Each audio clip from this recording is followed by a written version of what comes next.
Olá! Neste vídeo, nós começaremos a fazer uma breve revisão sobre as importantíssimas reações denominadas de substituição nucleofílica. Essa é a temática. Este vídeo ele foi produzido para ser utilizado por estudantes da disciplina QI 132, Química Orgânica 2, da Universidade Federal de Viçosa, turma 4. É importante ressaltar que os aspectos discutidos durante essa breve revisão são de fundamental importância dentro do contexto deste outro assunto, os álcoois e os éteres, que em breve nós iremos discutir na disciplina. Por último, um outro aspecto que eu queria destacar inicialmente é que algumas figuras que vão aparecer ao longo deste vídeo foram extraídas do livro Química Orgânica, volume 1, quarta edição, da autora Paula Yarkanis Bruce, e outras figuras foram retiradas do livro Química Orgânica, volume 1, oitava edição, do autor Solos. Muito bem. Gostaria de começar essa discussão lembrando vocês sobre a estrutura dos aletos de alquila, representada aqui de maneira bem simplificada por esta primeira imagem que aparece aqui. Bem, nos aletos de alquila, a ligação carbono-X, o que representa esse X? São os halogênios, flúor, cloro, bromo e iodo. Essa ligação carbono-X ela está polarizada. Neste caso, este átomo de carbono encontra-se carregado positivamente e, portanto, ele tem caráter eletrofílico. Um eletrófilo ele pode ser atacado por uma espécie conhecida com o nome de nucleófilo. E nucleófilo, conforme nós sabemos, são espécies com elétrons disponíveis para compartilhamento. Portanto, devido a essa polarização dessa ligação carbono-X, isso faz com que os aletos de alquila sejam propensos a sofrerem transformações conhecidas com o nome de substituição nucleofílica neste caso.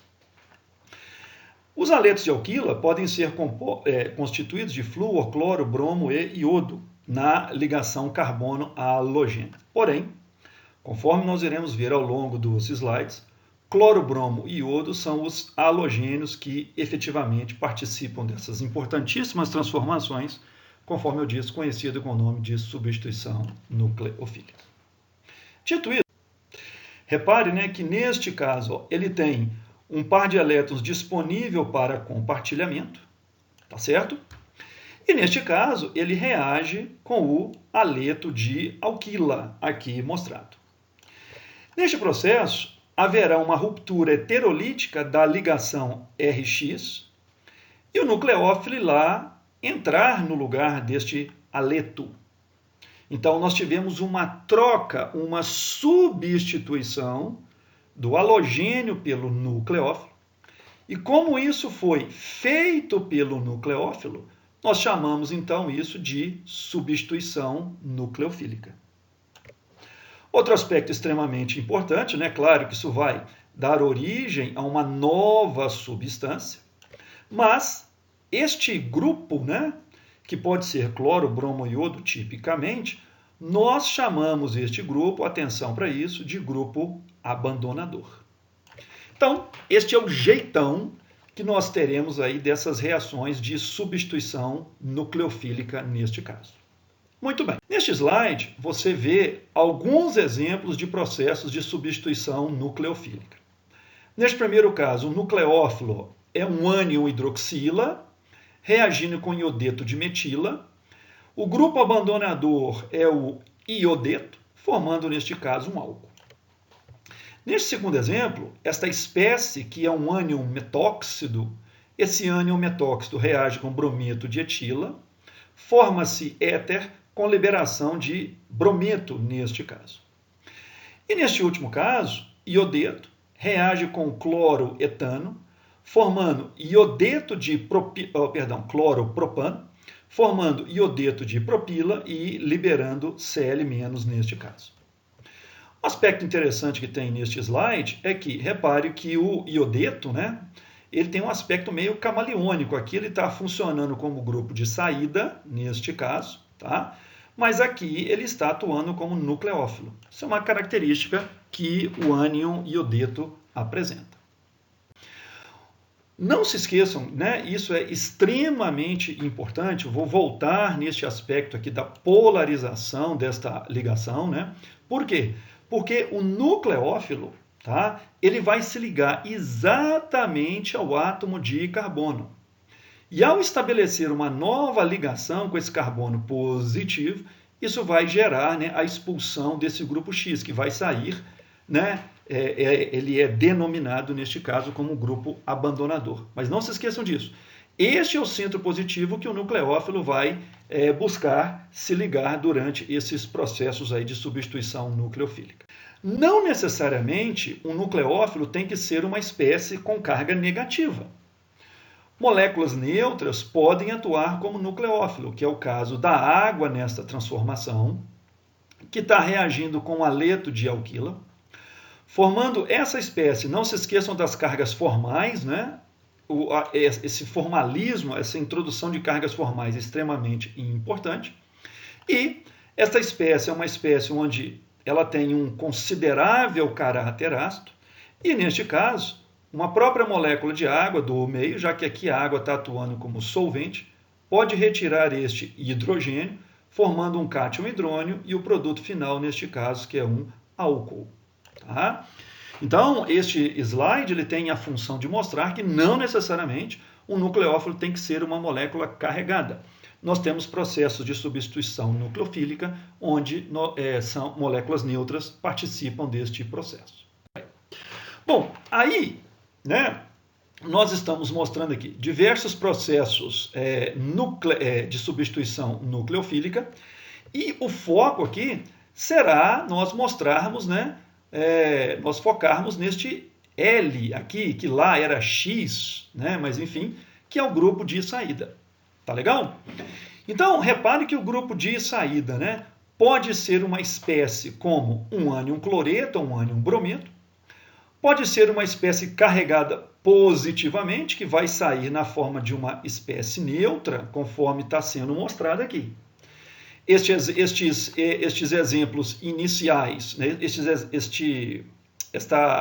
esses primeiros exemplos foram discutidos, né, alguns slides ali atrás, e este outro aqui tem a função de mostrar para vocês que não necessariamente o nucleófilo tem que ser uma espécie carregada, já havia falado, e a mesma coisa, né? Um nucleófilo ele não precisa estar de maneira neutra inicialmente, o grupo abandonador não precisa estar de maneira neutra.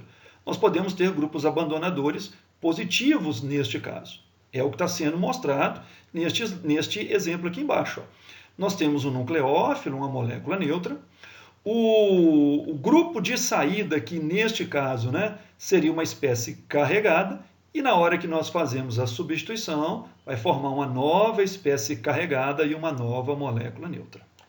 Agora, independente do grupo de saída que nós temos, um aspecto extremamente importante é que um bom grupo abandonador é aquele, tá, que ele vai sair da molécula, abandonar, né, a sua molécula inicial, como uma molécula ou um ânion fracamente básico, tá? E relativamente estável.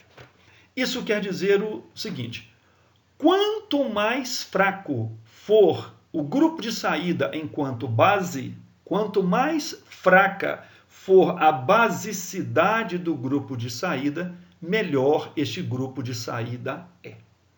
Esse aspecto, pessoal, ele é fundamental, tá? Então, guarde isso.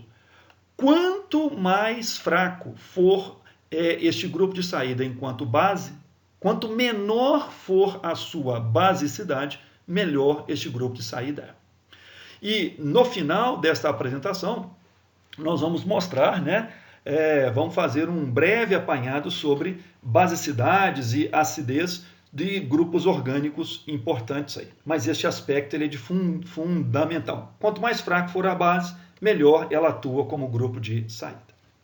Muito bem. Pensando um pouco mais, algumas questões sobre as reações de substituição nucleofílica, elas se colocam neste ponto. Que questões são essas? Ora, como o nucleófilo substitui o grupo abandonador? Muitos alunos falam assim, como ele substitui o grupo abandonador? Substituindo. Não é uma resposta tão simples assim. A reação ocorre em uma única etapa ou mais de uma etapa está envolvida? Se mais de uma etapa está envolvida, quais intermediários são formados? E além disso, quais são as etapas lentas e quais são as rápidas? Então, nos slides subsequentes, eu pretendo dar respostas para estas questões que foram levantadas neste slide. Nós podemos escrever na forma de uma equação de velocidade, conforme vocês estão vendo aqui. Essa equação de velocidade, escrito assim, V igual a K. K é apenas uma constante de proporcionalidade, chamada de constante de velocidade. E o que está sendo mostrado é que a velocidade depende tanto da concentração deste quanto da concentração deste. Note, se eu dobrar a concentração desta espécie, dobrar, a velocidade dobra, porque a velocidade está variando diretamente com a concentração e a concentração está elevada a 1. Se eu dobrar a concentração do H-, a velocidade também dobra. E se eu dobrar as duas concentrações, a velocidade quadruplica. Daí, você agora vai começar a entender por que esta reação é chamada de substituição nucleofílica bimolecular. Você já está, talvez, observando esse slide, já tendo uma ideia por que o nome, bimolecular. Tá certo? Mas o ponto importante a ser entendido aqui é este, ó, a velocidade depende da concentração de ambas as espécies. À medida que este OH começa a formar a ligação oxigênio-carbono, a ligação carbono-cloro começa a ser desfeita. Isso no estado de transição. Só que aí tem um ponto importante. Que ponto importante é esse? É que esse ataque por trás vai resultar naquilo que nós chamamos de inversão da configuração do carbono.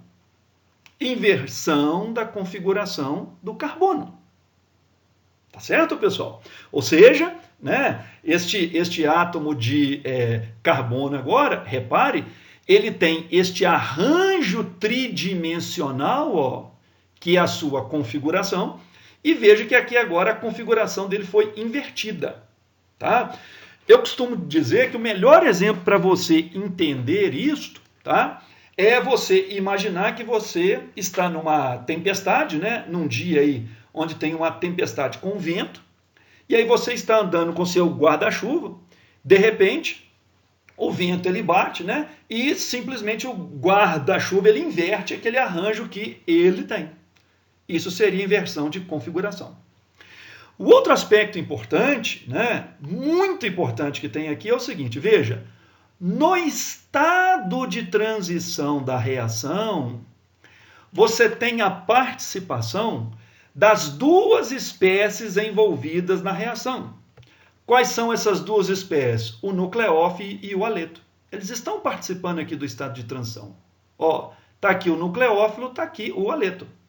Daí, como você tem duas espécies participando do estado de transição da reação, daí o nome SN2, bimolecular. Né? E por que eles propuseram essa bimolecularidade? Porque no slide anterior, você viu que a reação, que a velocidade da reação depende da concentração de ambas as espécies. Logo, né, é razoável a gente admitir que no estado de transição da reação tem o envolvimento das duas espécies, o nucleófilo e o aleto. Daí esse 2 aqui, nós chamamos a reação de bimolecular. Substituição, porque tem uma troca do aleto pelo nucleófilo. Nucleofílica, porque está sendo feito pelo nucleófilo, e bimolecular, porque no estado de transição, né, da etapa determinante da velocidade, nós vamos ver que essa é a etapa determinante da velocidade, tá? Você tem a participação das duas espécies. Daí o nome bimolecular. Conforme eu havia salientado no outro slide, né, e aqui isso fica mais notório ainda, quando o nucleófilo, novamente aqui representado por OH-, ó, ele ataca o carbono pelo lado de trás, nós temos o que é chamado de inversão de configuração. Ó. Repare, né? Você tem esse jeitão aqui, essa topologia, né, que a gente chama, e aqui ela foi invertida. Ó. Aqui ela foi invertida. Uma coisa que eu queria chamar a atenção de vocês, muitos alunos confundem isso. Eles falam, então se aqui a estereoquímica era R, aqui ela vai virar S. Se era S, vai virar R. Ora, pessoal, isso normalmente acontece, mas nem sempre. O importante é você entender o que está acontecendo. Veja, aqui o CH3, o C6H3 e o H, vamos dizer assim, eles estavam apontando todo para um lado. E aqui eles estão todos agora apontando para o outro. Então, isso é o que nós chamamos de inversão de configuração. É a inversão do arranjo dos átomos ao redor do carbono. Tá? Isso pode acontecer, veja, num composto de cadeia aberta, como pode acontecer num composto de cadeia fechada também. Mas é fato que, isso já foi comprovado aí experimentalmente, tá? Que essas reações SN2, elas acontecem com inversão de configuração, aspecto dos mais importantes. Quando a gente tem um composto de estrutura cíclica, repare, ó, nós podemos mostrar isso aqui. Ó. O cloro estava, vamos dizer, apontando para cima em relação ao plano desta figura, tá? E quando o OH- entra, devido à inversão de configuração, ó, o hidrogênio que estava apontando para baixo vai ter que apontar para cima, né? O OH agora vai estar apontando para baixo. Ó. Então, se nós tomarmos o grupo que entrou e o grupo que saiu, eles estão em configurações totalmente diferentes. Aqui o grupo que saiu estava apontando para cima, o grupo que entrou agora está apontando para baixo. O hidrogênio estava apontando para baixo, ele volta agora está apontado para cima. Levando, então, ao que nós chamamos de inversão de configuração. Um aspecto extremamente importante nas reações SN2 é o efeito do solvente nessas transformações. E é muito importante que você guarde que essas reações SN2 elas são favorecidas. O que eu quero dizer com isso? Elas são aceleradas pela utilização de solventes polares apróticos. O que é um solvente aprótico? Solvente aprótico, pessoal, é aquele que não tem ligações como oxigênio, hidrogênio. Não tem ligações como nitrogênio, hidrogênio. Tá? Então, solventes que têm ligações como esta, né, nitrogênio, hidrogênio, oxigênio, hidrogênio, são solventes polares próticos. As reações SN2, elas são favorecidas, aceleradas, tornam-se mais rápidas pela utilização de solventes polares apróticos. Tais como dimetilsulfóxido, cuja estrutura está mostrada aqui embaixo, e a NN-dimetilformamida, que são dois solventes polares apróticos típicos. Repare que em nenhum deles, nós temos ligações do tipo NH ou OH. Tá? E qual é a característica importante desses solventes polares apróticos? A característica importante é que neles, repare, a carga negativa é que está mais exposta, tá? Ela está mais na superfície da molécula. A carga positiva dela está mais escondida, neste caso. Tá, e daí? E daí o seguinte, estes solventes polares apróticos, mostrado aqui nesta figura, exemplificado pelo dimetilsulfóxido, né?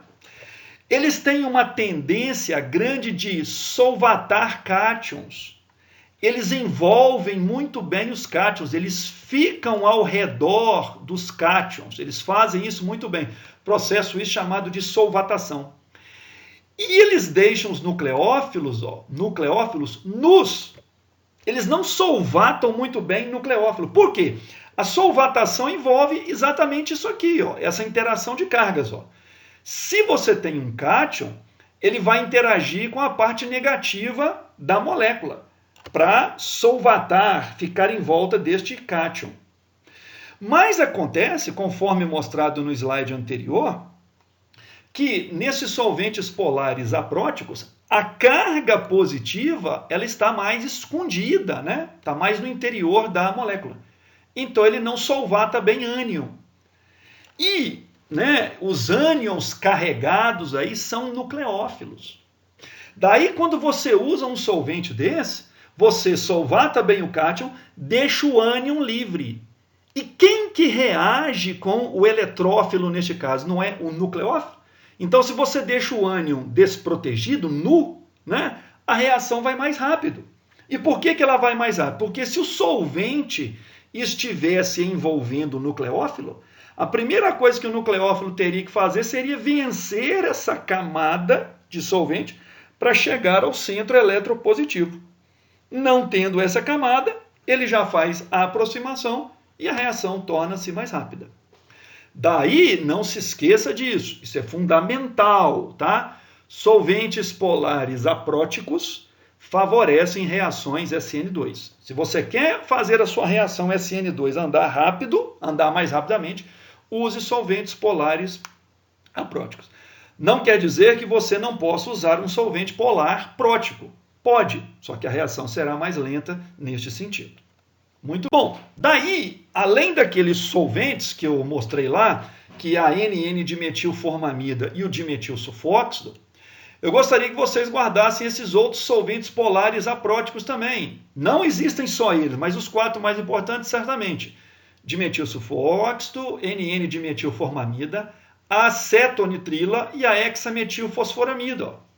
Então seria importante você guardar esses solventes polares apróticos. Ok? E aqui, ó, neste gráfico, eu mostro exatamente por que a reação é chamada de SN2. Volto a insistir nisso. Lembrando, né?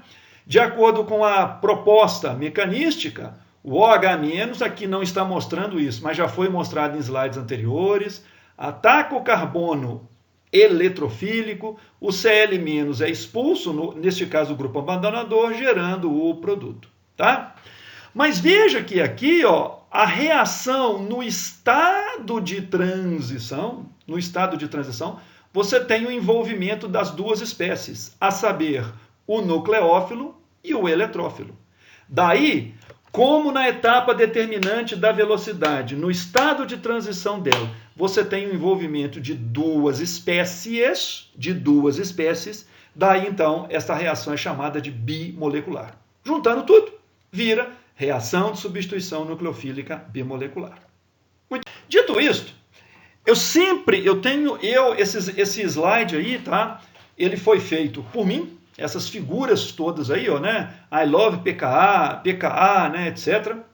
E eu sempre falo com os meus alunos o seguinte, pessoal, tenha pelos PKAs, né, os sentimentos mais profundos. Porque se você conhece valores, pelo menos que sejam aproximados de PKAs, eles te ajudam a resolver vários problemas. Vários. Por exemplo, neste assunto, tá? Se você conhecer valores de PKA, neste assunto que nós estamos sabendo, você vai saber se uma espécie é um bom grupo abandonador ou se ele é um péssimo grupo abandonador. Por quê? O que eu disse lá atrás? Quanto melhor, né, quanto mais fraca for a base, em termos, né, da sua basicidade, quanto mais fraca ela for, melhor ela atua como grupo de saída. Bases fortes não atuam como os bons grupos de saída. Tá bom? E aí eu vou para vocês essa escala, tá, de valores, né, de PKA para determinadas substâncias orgânicas. E vai aqui uma indicação. A indicação é: PKB serve para quê? Resposta: nada. PKB não serve para absolutamente nada. Se você souber PKA, tá, a classe orgânica e o correspondente PKA, PKB você não precisa para nada. Ah, mas é com o PKB que eu sei a basicidade. Se você souber pKa, você sabe de basicidade. Então, nesta tabela eu coloco aqui, por exemplo, os alcanos, os valores de pKa aproximada em torno de 50, os alcenos 45, os alquinos 25. Repare que eu estou destacando, né, esses hidrogênios em vermelho, são os hidrogênios ácidos, né? Aquele que vai virar H+, e vai dar origem à base conjugada. Tá bom? Os álcoois vai de 15 a 18, 16, o valor médio aqui é um bom valor, tá? Os ácidos carboxílicos de 3 a 4, tá? O valor ali em torno de 4, normalmente é isso que a gente encontra por aí. Fenóis de 9 a 10, aminas 35, cetonas em torno de 20, um álcool protonado, olha só, um álcool protonado tem um pKa menor do que 0, uma amina protonada, o pKa dela é em torno de 10, tá? Um ácido carboxílico protonado, o pKa dele é abaixo de 0, tá bom? Tem mais? Desse lado de cá, a água, o pKa dela é em torno de 15,7, isso aqui é bom a gente saber. Amônia 38, H2 35, H3 ou mais menos 1,74, NH4 mais em torno de 10, HCl aproximadamente menos 7, HI menos 10 e H2SO4 para a primeira ionização aproximadamente menos 3. Robson, eu preciso saber isso? Precisa, pessoal. Infelizmente precisa. É muito bom a gente ter esses valores na cabeça. É claro que se você for usando, com o uso você vai poder guardá-los, né? Mas seria bom você olhar para essa tabelinha aí, né? Com frequência e ir tentando guardar esses valores. Repito, não somente neste assunto aqui, tá? Na hora que nós entrarmos em álcoois, éteres e aí vai, você irá ver o quanto que isso será útil. Então eu insisto que você, né, guarde estes valores. Mostrar que PKB não serve para absolutamente nada, e não serve mesmo, tá? Eu gostaria de te mostrar esse lembrete fundamental. Se você souber isso aqui, acabou, você não precisa saber de mais nada. E qual é este lembrete fundamental? Quanto maior o valor de pKa, quanto mais alto for o valor de pKa de um ácido, mais fraco este ácido é. E, neste caso, maior é a basicidade da sua base conjugada. Se você se lembrar isso aqui, pessoal, isso vem lá do ensino médio, você aprendeu isso na química geral, só que normalmente os alunos não dão muita importância para acidez e basicidade. Isso é tão importante, pessoal, mas tão importante, você não faz ideia, tá? Daí, se você sabe isso, olha este pequeno exemplo aqui que eu estou dando para vocês. Eu estou pegando dois ácidos, o metano e o metanol, cujos pKa são 50 e 15. As bases conjugadas, o que é a base conjugada? É você tirar um H+ do ácido. Então aqui, ó, no caso do metano, não tem muita opção, tá? Você vai tirar um desses hidrogênios, vai dar CH3-. No metanol, tá, tem um monte de hidrogênio, mas se você voltar naquela tabela minha anterior, quando a gente fala de acidez de álcoois, tá? Nós estamos falando da acidez do hidrogênio mais ácido, que neste caso é aquele ligado ao OH. Então, neste caso, a base conjugada é o ânion metóxido. Se eu te perguntar, qual dessas bases é a mais forte? Qual? Olha aqui, ó. Entre o CH4 e o metanol, quem tem o pKa mais alto? O pKa mais alto é o metano. Quem tem pKa mais alto, ó, é o ácido mais fraco. Então, a acidez do CH4 é menor do que a do metanol. Se a acidez dele é menor, a basicidade do CH3- é muito maior do que a do CH3O-. É simples assim. Por causa disso que eu sempre afirmo que PKB não serve para absolutamente nada. Tenham aquela tabelinha na cabeça. Ela é fundamental. Ok? Com isso, eu encerro essa primeira parte da revisão sobre reações de substituição nucleofílica. Muito obrigado pela atenção.